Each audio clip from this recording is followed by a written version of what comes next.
क्या बात है।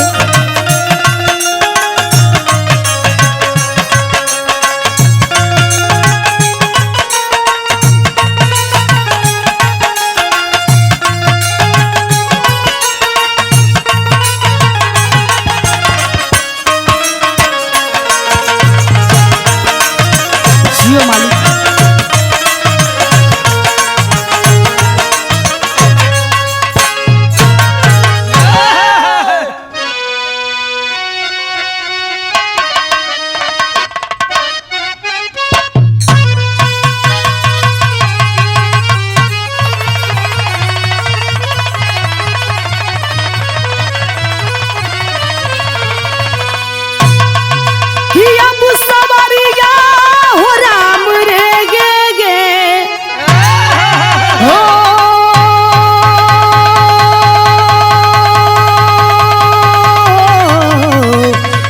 अरे मोर रामा हो राम।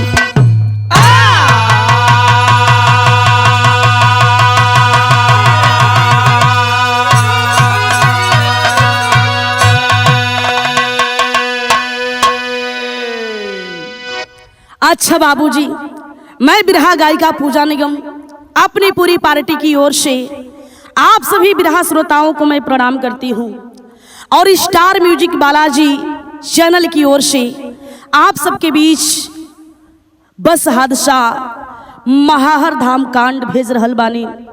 बिरहा गायक कमलेश यादव बालाजी के देखरेख में ई रिकॉर्डिंग हरिओम स्टूडियो आजमगढ़ में हो रहल बा।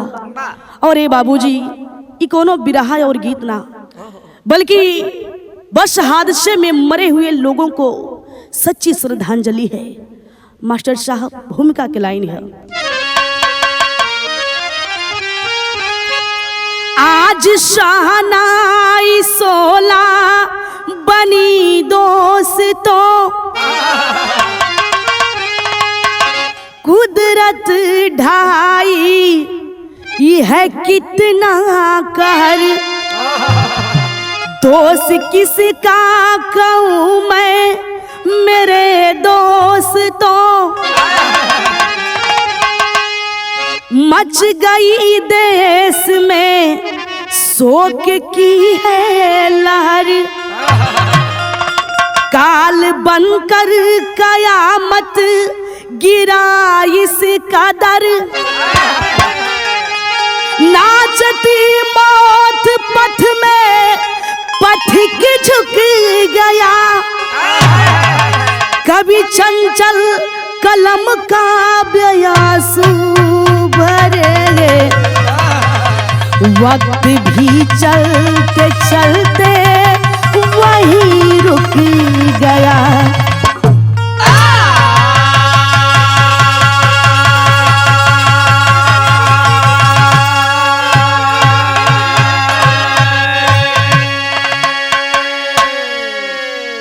अरे बाबूजी, कभी कभी कुदरत मानव जीवन में ऐसा कहर बरसाती है बाबूजी, जिस मंजर को देख करके कलेजा कांप जाता है। जो मंजर बड़ा ही भयावह होता है। कभी जी भाव लिख लो, कवाली है मास्टर साहब। दुनिया करती है जिद क्यों हमेशा,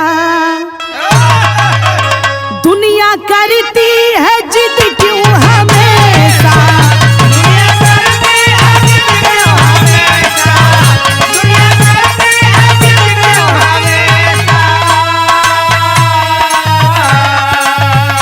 दुनिया करती है जिद क्यों हमेशा, दो दिलों को जुदा करने के लिए वादे होते हैं वफा करने के लिए, वादे होते हैं वफा करने के लिए, वादे होते हैं वफा करने के लिए।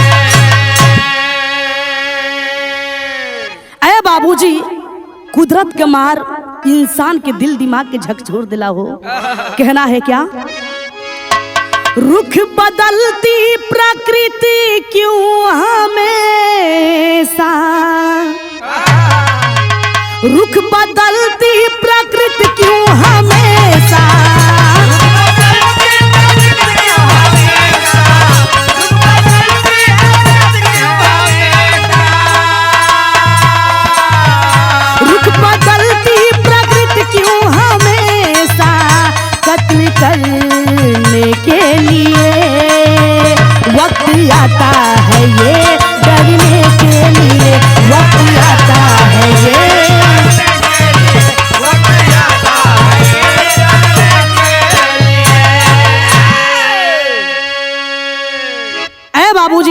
की लेखनी ने इशारा किया है एक लाइन और कैसे, ऐ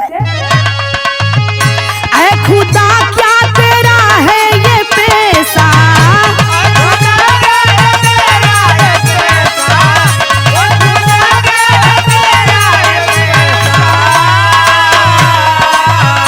ऐ खुदा क्या है ये तेरा पेशा, आह भरने के लिए वक्त आता है ये डरने के लिए।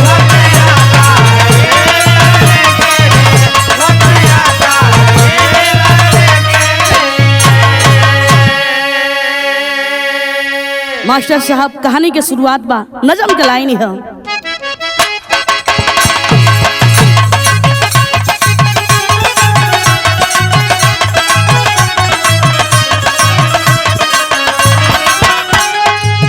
वक्त के मार से पसार पिघल जाता है, वक्त के मार से पसार पिघल जाता है, जल में खड़ा रह के मानो भी जल जाता है।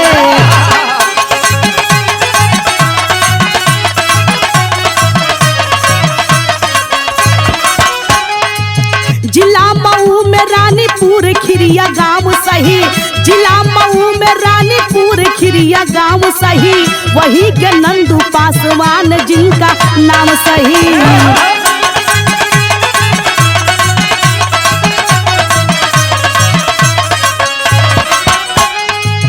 बेटी खुशबू बड़ी उनकी सयानी है, बेटी खुशबू बड़ी उनकी सयानी है, खनक की चूड़िया वो रूप भी नूरानी है।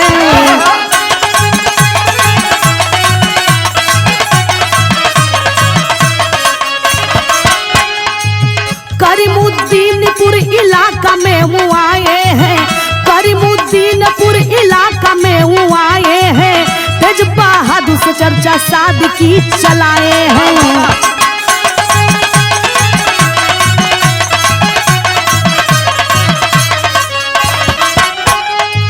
महार धाम में बारात सज के आएगी, महार धाम में बारात सज के आएगी, वहीं से दुल्हन बन के खुशबू घर को जाएगी।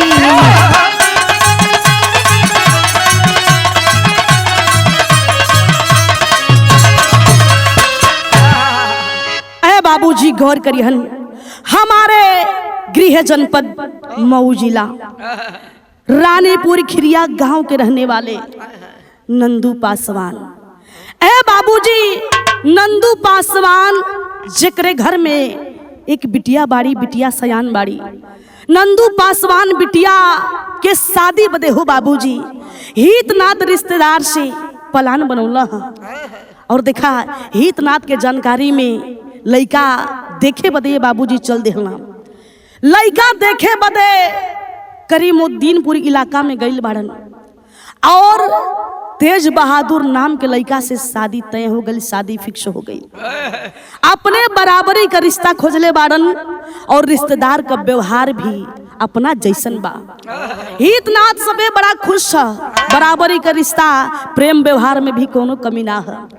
ए बाबूजी शादी तय हो गई, शादी का दिन रखा गई 11 मार्च के और देखें दोनों पक्ष के राय विचार से जोन बा तय भइल कि शादी जोन बा महाहर धाम मंदिर पर हुई। बड़ा खुशी है, खुशी की बात है कि ऐसे बढ़ के सौभाग्य का हुई कि शादी मंदिर पर हुई।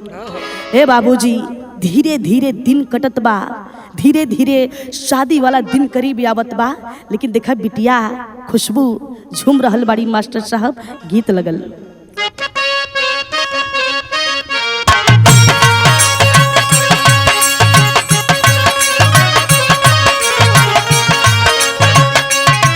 उहे गीत बा। मास्टर साहब का इशारा है कैसे, अखिया से अखिया मिलल तो प्यार हो गई, अखिया से अखिया मिलल तो प्यार हो गई, अखिया से अखिया मिलल तो प्यार हो गई, मुस्की ओकर दिल के हमरा पार हो गई,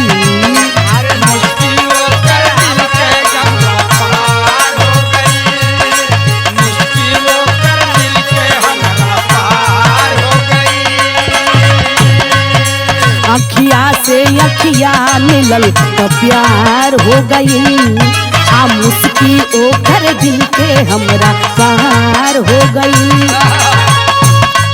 आ सुत के पलंगवा पे वीडियो कॉल पे लागल रहले, सुत के पलंगवा पे वीडियो कॉल पे लागल रहले। एगो पगली हमरा प्यार में पागल रहले, एगो पगली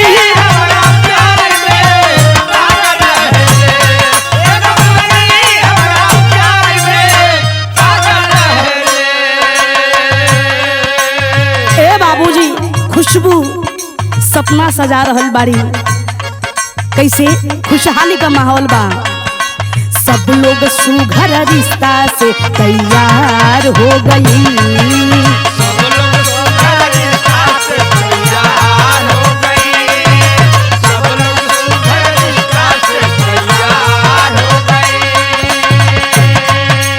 हित मित सब जुटले मंगल चार हो गई, हित मित सब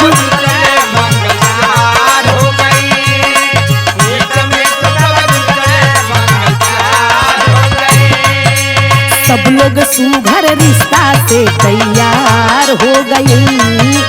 हित मित सब जुटले मंगल चार हो गई। हर दिल गलिया मरवा गड़ाइल, हर दिल गलिया मरवा गड़ाइल प्यार बरसे, हर दिल गलिया मरवा गड़ाइल प्यार बरसे।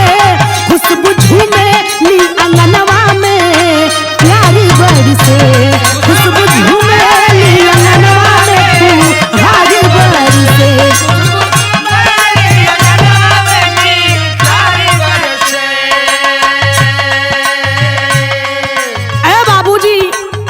जैसे हर लड़की का सपना होला हमार शादी हुई, ससुराल में जाई, एक अच्छा जीवन साथी मिली, अपन घर बसाई, वैसे ही है बाबूजी खुशबू सपना देख रहल बाड़ी, सपना सजा रहल बाड़ी। और देखा शादी का दिन करीब आ गइल बा, अब धीरे धीरे दुआरे हितनाथ सबे जुटे लागल। ए बाबूजी मारो छवाइल बा, हर दिन लगत बा, यानी फाइनल 11 मार्च वाला डेट आ गई। कहना बा बन के दुल्हन जाइब पिया के अंगनवा,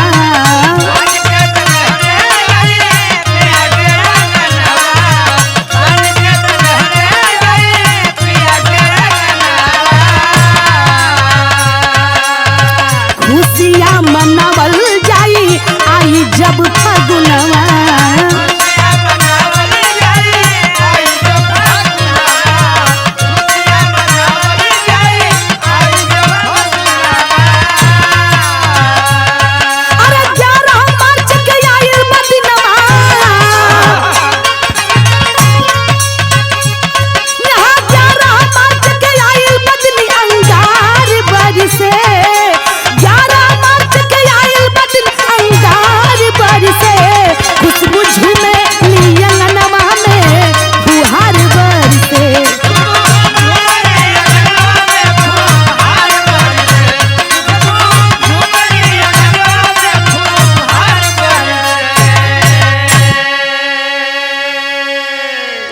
बाबूजी शादी वाला दिन जोन बा हितनाथ सभे तैयारी में जुट गईल। महाहर धाम मंदिर की ओर लोग चले बदे तैयारी बनवले हवन, इधर से कन्या पक्ष उधर से वर पक्ष। लेकिन देखे कन्या पक्ष के लोग कैसे चलल बारन, मास्टर साहब गीत है, गीत के तारा भाव पे आ जा।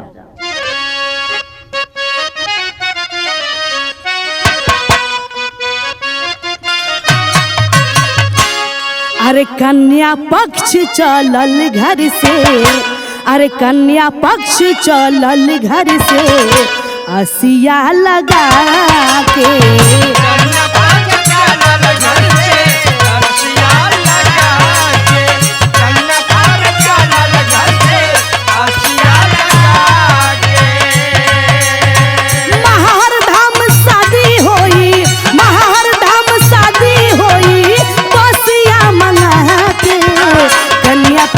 चलल घर से असिया लगा के।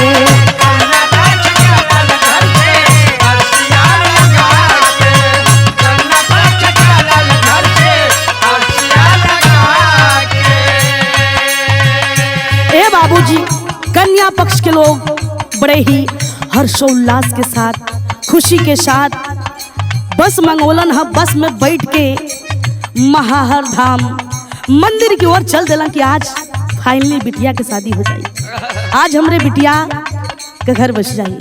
ए बाबूजी बस कुछ दूर आगे गइल बा, भइल का मास्टर साहब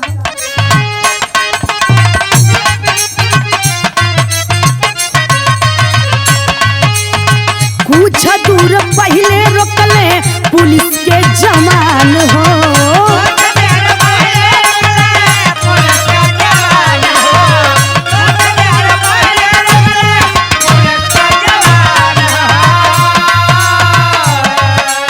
अब मंदिर तक न जाई बस कहले श्रीमान हो।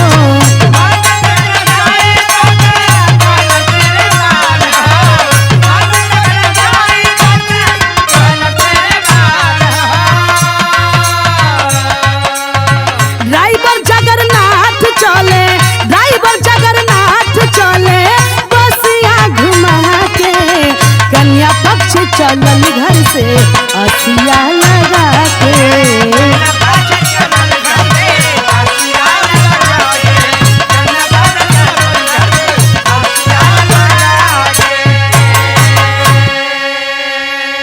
ए बाबूजी बस महाहर धाम मंदिर पहुंचने वाली थी। वहां से मंदिर कुछ दूरी पर रहल। लोग बतौलन कि 400 मीटर तक दूरी रहल। आगे पुलिस के जवान बस को रोक देते हैं, मना करते हैं कि आगे बस नहीं जा पाएगी, आगे दिक्कत है, परेशानी है, आगे बस नहीं जा पाएगी। ए बाबूजी ड्राइवर जगन्नाथ जौन बा अपन दिमाग लगोलन, रास्ता तमाम ड्राइवर लोगन के पता होला और गांव का पगडंडी वाला रास्ता के धल है बाबूजी। वहां से मंदिर 400 मीटर दूरी पर है। लोग चल दिए हैं। बाबूजी होता है क्या, विदेशिया की लाइन है।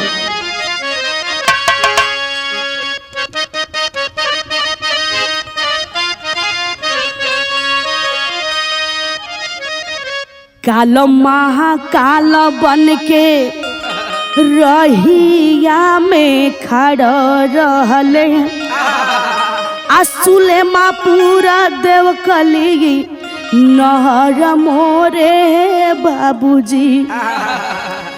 महाहर धाम मंदिर से 400 मीटर पहले मौत के देखाइल बागा डर मोरे बाबूजी। हाई टेंशन बिजली के तार लटकल बानी चवा हो, आ गजब विधाता के कहर मोरे बाबूजी।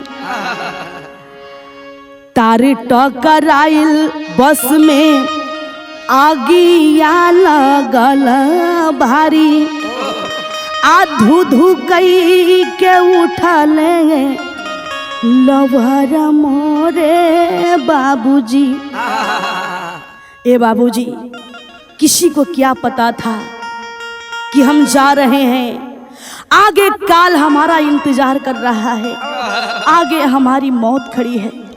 ए बाबूजी गांव का पगडंडी वाला रास्ता से थोड़ी ही दूर जैसे ही आगे बढ़ल बाड़न कि तब तक ये बाबूजी 11,000 वोल्टेज वाला हाई टेंशन बिजली का तार लटका हुआ था।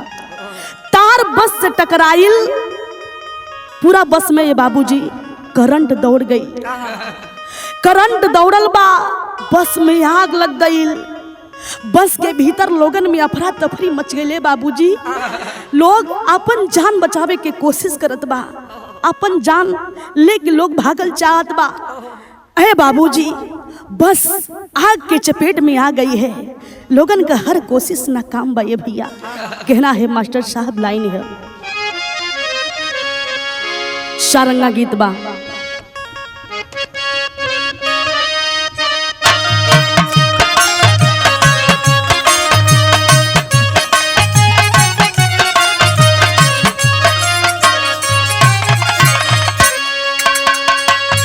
खुशबू पहिलाही उतर गईली बसिया से, मेहमान सब रहले सवार।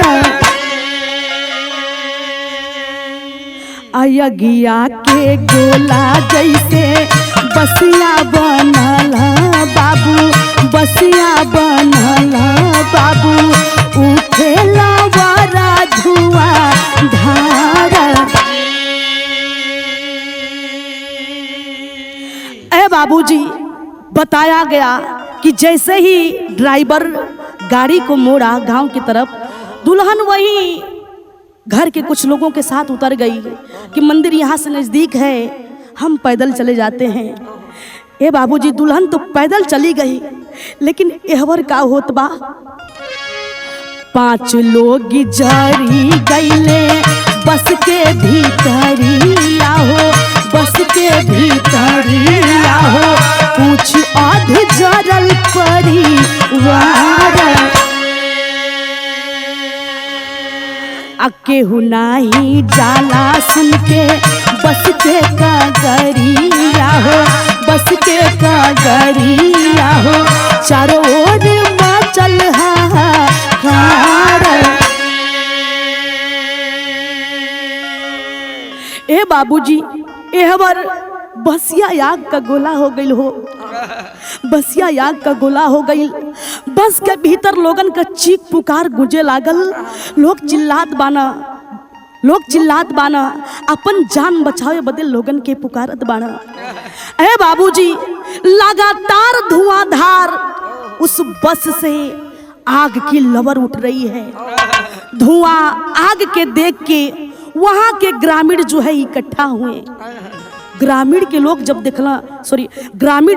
देखलन हे बाबूजी, बस में आग के लवर, जो आग 30 फीट ऊंचाई तक थी, देख करके सबका रूह कांप गया, सबका देख करके सबकी रूह कांप गई, सबका कलेजा कांप उठा बाबूजी। कोई का हिम्मत ना होत बा कि कोई बस के करीब जा सके, लोगन के बचा सके। ए बाबूजी, पुलिस के जवान भी मौके पर आए, बिजली विभाग में फोन हुआ, लाइट काटी गई और वहां के ग्रामीणों ने हिम्मत दिखाया है। ढेरी में कहना है,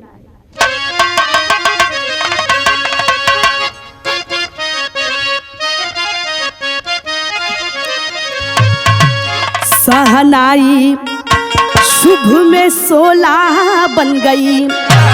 ए बाबू, सहनाई शुभ में 16 बन गई। अब मौत करे तांडव बरसाई आग का गोला गोला गोला। लाइट कटल बा, लोग हिम्मत दिखौले बाड़न, लेकिन ए बाबूजी, लोगन के नजर के सामने जैसे मौत तांडव कर रहल बा, मौत नाच रहल बा। ये भैया, हिम्मत दिखाए बाहरे ग्रामीण और बाहरे पुलिस के जवान। बस पे ये बाबूजी, लोग बाल्टी से पानी डाले लागल।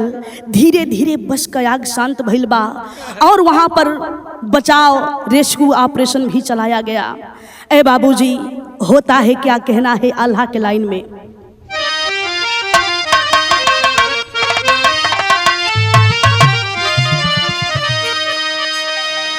खुशियां में मातम जैसे, अरे खुशियां में मातम जैसे, अब बादर में दिवाकर बाबू।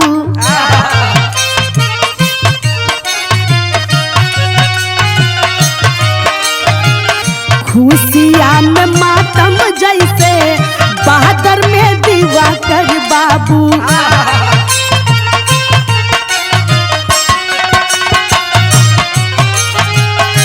चंद्र ग्रहण जैसे ढाकी लेला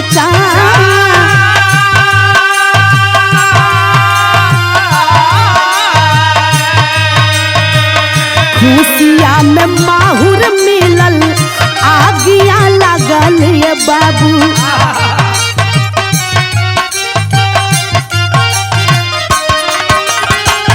केहू के सेनुरा वाधोवाइल सिरमा,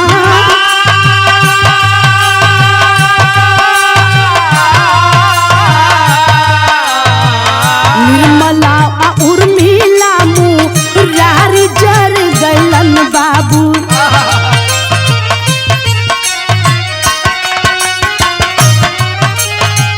जगन्नाथ ड्राइवर कालिंदी ते जले प्राण।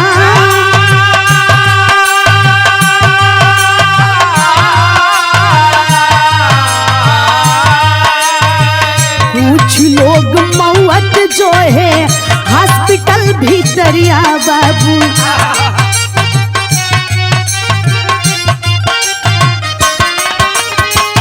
देहिया जरल बा लेकिन बचल बाट जा।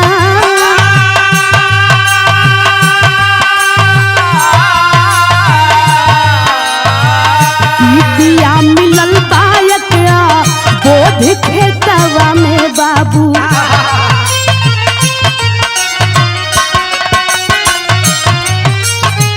भर्ती अस्पताल में सब ही परेशान।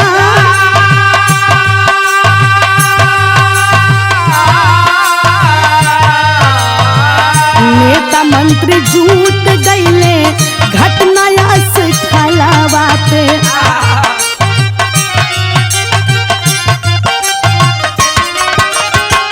मृतक पई है 5 लाख भइले ऐलान।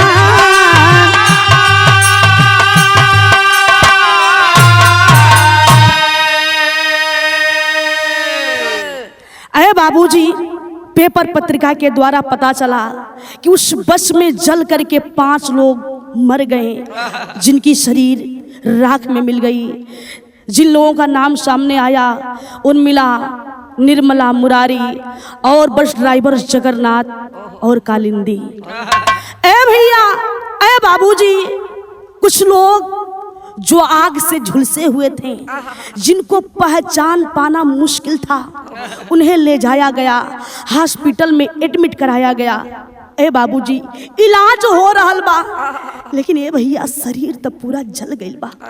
शरीर में कुछ ना बचल बा, सिर्फ जान बचल बा। ये भैया, लोग अपने मौत का इंतजार कर रहल बा। ए बाबूजी, लोग मौत का इंतजार कर रहल बा।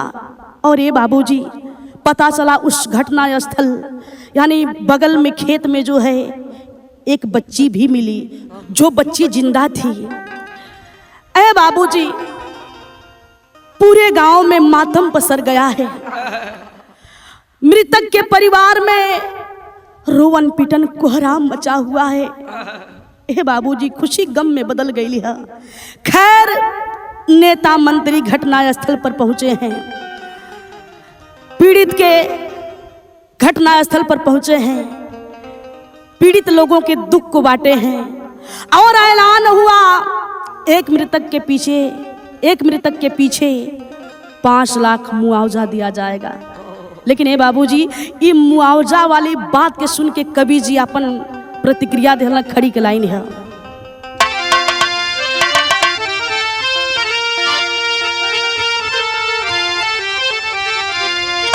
जरी गईल जब शरीर था, अरे जरी गईल जब शरीर था, उराखी का होई। आ कीमत एक जान के पीछे 5 लाख का होई।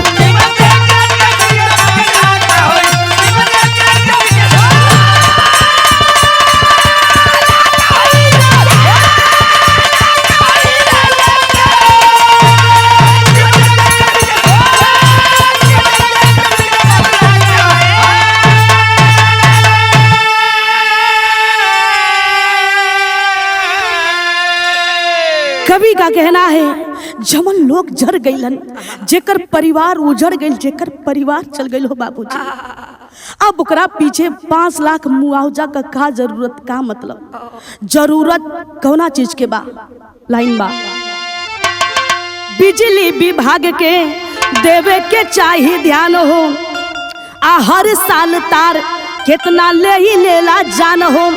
प्रत्यक्षम किमम प्रमाणम से कोनो साख का होई। आ कीमत एक जान के पीछे 5 लाख का होई।